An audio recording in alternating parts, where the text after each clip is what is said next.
In my opinion, I think the story of this film was amazing. However, the film vastly underperformed in my opinion. So, by the end of this video, I want you to tell me what you thought of this film, because I'm going to give you the evidence and you're going to make your own minds up. Let's get into it then.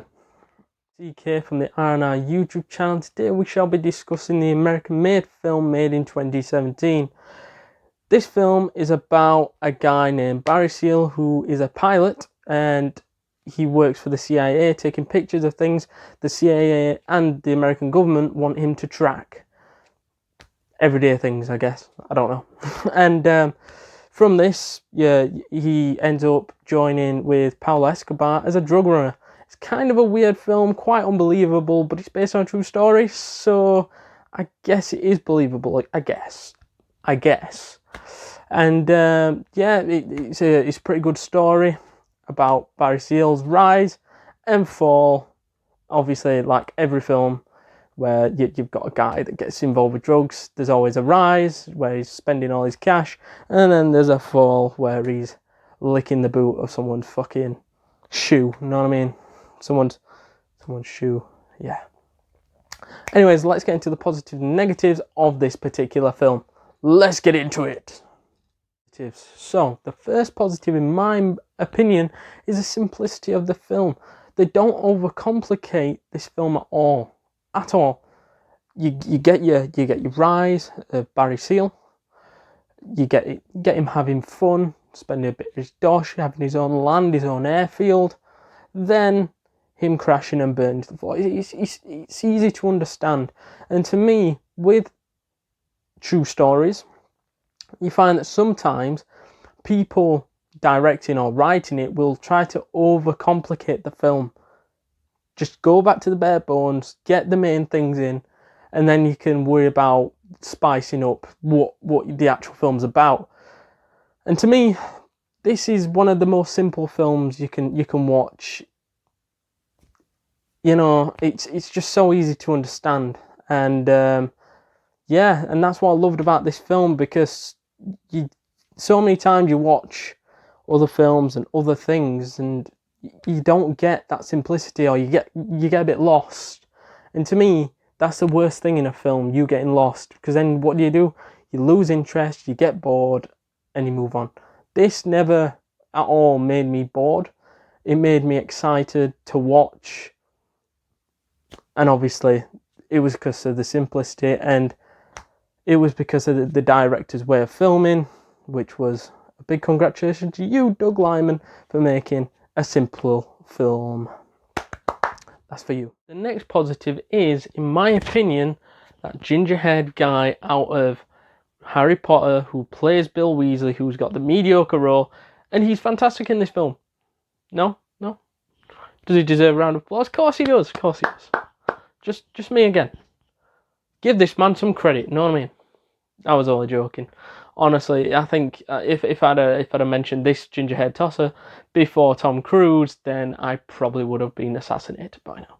Let's not joke around here. That guy was sort of mid-card, mediocre in this film compared to Tom Cruise, because the stature, and because Tom Cruise was just phenomenal. Nobody touched him in this particular film. So in this particular film, I think Tom Cruise was awesome. He was funny in parts, and then in the odd serious part that there were in the film, he would show a bit of a serious edge as such. But he played the character phenomenally of Barry Seal, and I can't see anybody else filling Tom Cruise's shoes with Barry Seal's shoes. Funny enough, and I just can't see anybody else do that.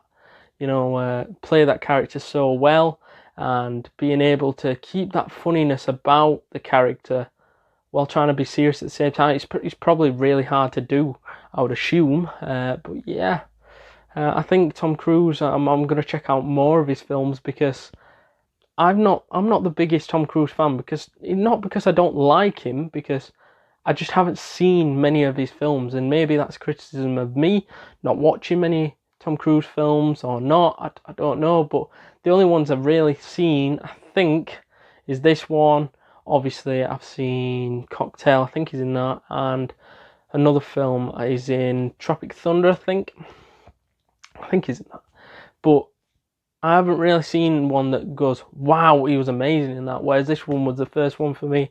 And I know my brother and other people keep going on about Mission Impossibles and how Mission Impossible 2 could be one of the best films of his career, but I've never seen the Mission Impossible films.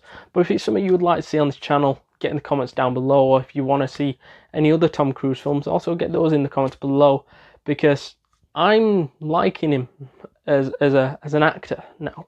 Because beforehand I was probably underappreciating his work as an actor, and now I think I'm gonna go check out some of these other films. Just to let me know, like I said, in the comments below what other ones you want me to review. Let's go on to the next positive. The next positives then are the themes, because obviously the themes are what makes a film good or bad. If your themes make sense, obviously your film might be half decent, I guess. So the first theme that's used in this film is the idea of money and wealth and how it changes the characters. So money and wealth change Barry in this film, because if you look at the beginning, the guy's just a normal pilot. He's got a family, he's enjoying life, I suppose. He's all right, you know what I mean? But then obviously he ends up taking pictures for the CIA, and when this starts, he's liking the money which is coming in. He's liking the wealth that's coming in. And obviously he wants more. So as soon as someone waved a bag of cash near his face, he was like, ooh, got to take that opportunity. And that's how he ends up working for a drug runner. Well, a drug lord, and he becomes a drug runner for a guy called Pablo Escobar. You might have heard of him. Very famous drug lord. And yeah, that guy got mixed up with him because of a bit of cash. And obviously, since he got down that path, he then got greedy. He kept on earning more money, and eventually he got the luxuries of wealth, which is always through the film, by the way, just to clear that up. He buys like an airfield, I think, and then buys him and his family a nice house. However, with money and wealth comes other aspects which can be quite disappointing, which are the fact that with all that money, what's he going to spend it on? And I think this is presented in this film in a very good way, because this happens in almost every drug or money film where they're struggling to find a place to put their cash. And it's like, draw's full, have we tried the garden? That's full as well. It's just sort of like, there's nowhere to put the cash. And this happens in several films like Wolf of Wall Street, where he's got to put the money in an offshore account to make sure that he can actually spend that money. And in other films like, I don't know, Goodfellas, they can't spend the money they're making because they could get in trouble and all this shit. Then also in Breaking Bad, they've got so much money and they don't know where to hide it or place it so nobody can find it and everything like that. It's in everything. And that's what I like about this film, because it shows like its origins as such of other films and shows doing the exact same thing, and it's sort of like it's what happens in it. You know what I mean? You can't find your money, you can't find a place for your money, sorry, because obviously all your places are full because you have too much. And obviously this affects Barry because he thinks he still needs to, he sees money and needs to provide for his family, in which is another thing which we'll get to straight after this one, funny enough. But this just shows Barry, and what he's doing is wrong, but since there's money, it changes people. So now we'll get into the second theme, which is family, which we sort of just covered a little bit on, didn't we? And family basically is the key to Barry. He's doing all this for his family. The money, the drugs, well, he's not taking drugs. I think he might actually. I can't remember. Probably go back and watch that. But either way, selling the drugs and things like that, he does that for his family. He wants to be the breadwinner. He wants to earn as much money for his family, so his family can enjoy the luxuries of living, and you know what I mean, what we all want to do, which is provide a lot of money to go towards your family. However, he does the things, maybe good or bad things, for his family, which is presented throughout, that, you know, he's probably not good what he's doing, but for his family, so we'll let him off, you know what I mean? But yeah, it's presented throughout, and if you watch the film, that's all it's really about, is him and his family doing the best for them, and that's why he's doing all the things, the bad things and the good things for them, so that they get a better way of living. And it shows that at the end as well, where he basically leaves them out of the way to protect his family from whoever's going to come and try and kill him. So yeah. The second two, which I'm just going to try to link together, the last two themes, which is trust and anti-heroism. So trust and anti-heroism are two separate things, but trust is used throughout, well, used in parts, I won't say throughout, it's a secondary sort of theme used in this, which is he wouldn't have the deals and the connections with people without the trust. You know what I mean? Because he must have some trust in the CIA, and he must have some trust in Pablo Escobar to be able to do the things he's doing for them. You know what I mean? And it all comes down to trust. Because there's a lot of money involved in this, there's a lot of drugs involved in this, and there's to me, you've got to have trust on your shoulders and on you to be able to not you know, I don't know, tell somebody that you're doing this, and they've got to trust you, you've got to trust them to be able to do this action that you're doing for them. So trust is used throughout as well. And that he's also got to trust his wife doesn't go and spill the beans to someone as well. So there's trust there as well. It's in there. And anti-heroism is also a theme in this, because Barry, also known as Tom Cruise, the things he's doing are necessarily bad, are really bad. They are. They're terrible. But, you know. Anyways, he's drug running. However, he acts like he's the good guy, sort of thing. He thinks he's the good guy, providing for his family, and he's having fun. He's having a laugh. However, what he's doing is actually transporting drugs to another country by flying it over, which is very, very, very illegal. Very. And yeah, you can seriously do some serious time for that shit. But obviously he doesn't give a fuck, because he thinks what he's doing is right, because he's earning his money, he's taking it back to his family, and he's buying himself a big fuck off car and a big fuck off house. So yes. So let's get on to the negatives, because we have absolutely had enough of the positives. Now it's time to get into the meaty part, the negative, what you want to know, and see if we answer your question in the next half.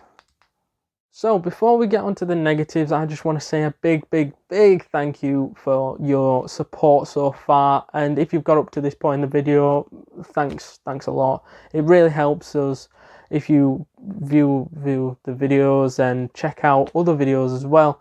So all I want to say is thank you for the support, and I want you to keep liking, subscribing and commenting, because it is working. The channel will grow over time if you help us, and the content can become better. Let us know what you want to see on the channel down there in the comments below. And also, we are trying to get to 50 subscribers by the end of the year. You can help us. You can help us to get to 50 subs by the end of this year. That's our aim, and you're going to help us. So let's get back onto the negatives. Let's get into the negatives then of this film. And I think the first negative of this film is the fact that it's too comical.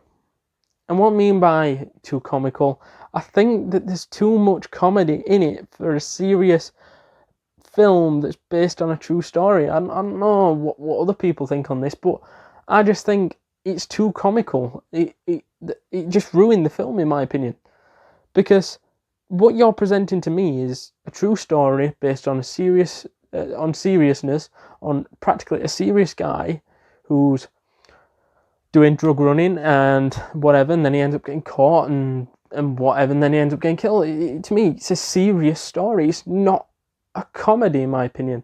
So I think the writers and directors went in the wrong way for me on this film, and I think this really affected key moments in the film, like when he gets apprehended by the American government.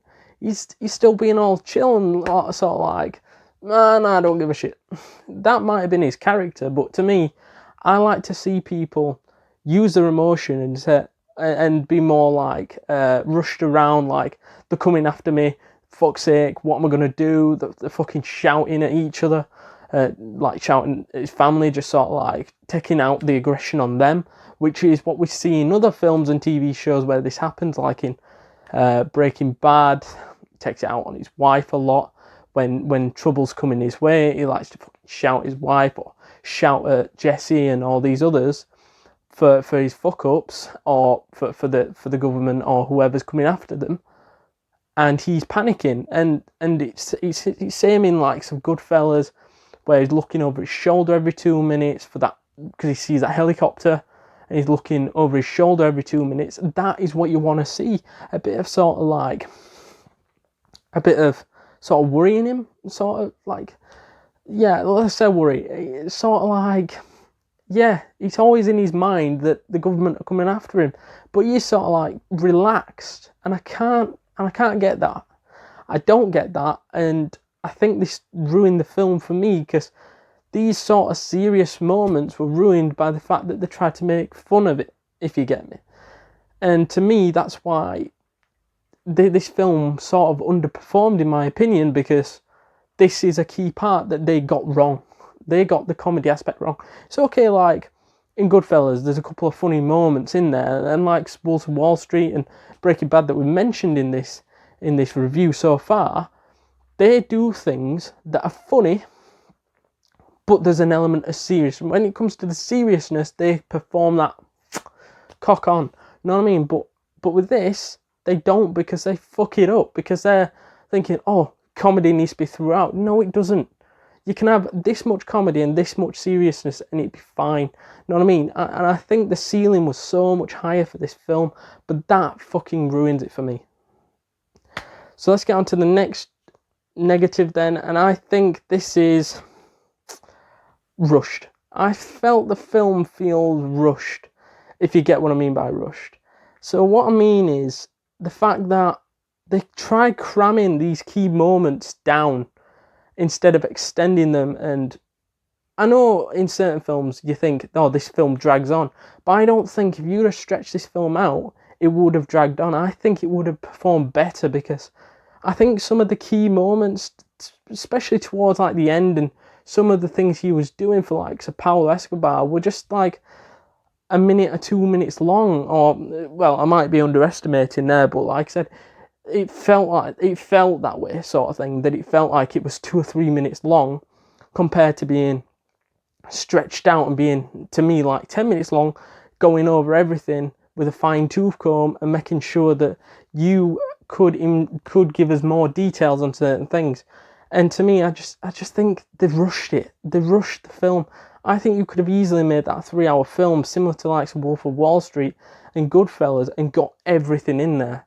And maybe that's something that they ought to have gone over and thought, do you know what? I think we need to add a couple extra scenes in there, or try to make what we've got, it's good, but it needs to be extended. And I think this is what the film is clearly affected by. It's not long enough, and yeah, some moments feel rushed, forgotten about easily, and also linking on to the next thing is that there's no real key moments in the film apart from the guy getting killed at the end.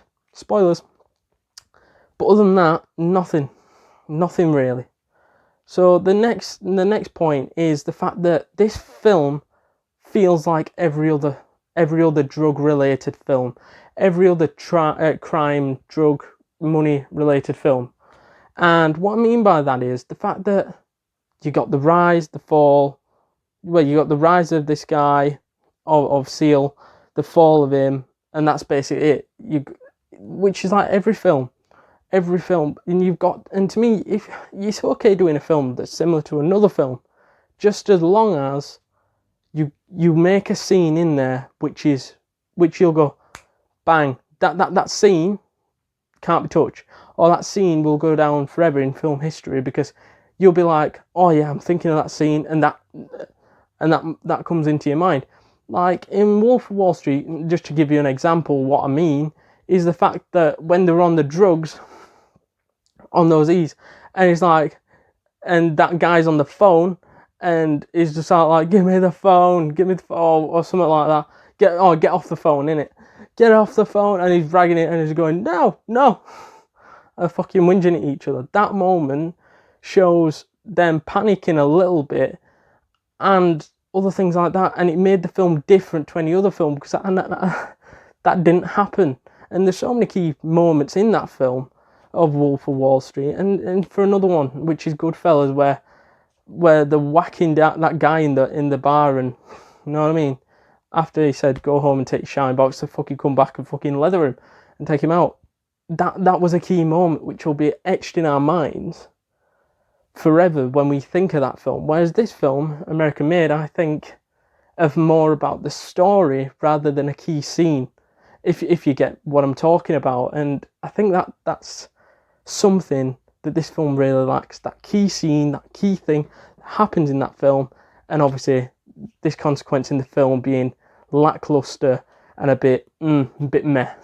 So let's get on to the summary before we wrap up then. To summarise this film, I would say that it was alright, you know what I mean? I wouldn't say it's anything more than alright, because there was so many, because I think the negatives outweigh the positives, and that's why I've given this film a 6.6 out of 10, which is, yeah, the worst ranking out of all the reviews I've done so far, but it might just not be my film. However, I would still say go and watch it, go and check this out for yourselves, because IMDb do rate this film a 7.2, and Rotten Tomatoes rate this film an 86%, so it's good, you know what I mean? What I'm saying is, it's not a bad film, but I think the ceiling was so much higher for this film that I cannot turn around and say that it's anything other than a good film. So that's my rating for today, guys. That's the review, and I want you to like, subscribe and comment, and I'll see you guys in the next video, guys. Laters. So if you liked what you saw, click here to watch this playlist of a load of reviews. Or if you don't want to watch a review and you want a recommended song, game or film, click this one so you can go and watch the films, the games and other stuff. Thanks for watching.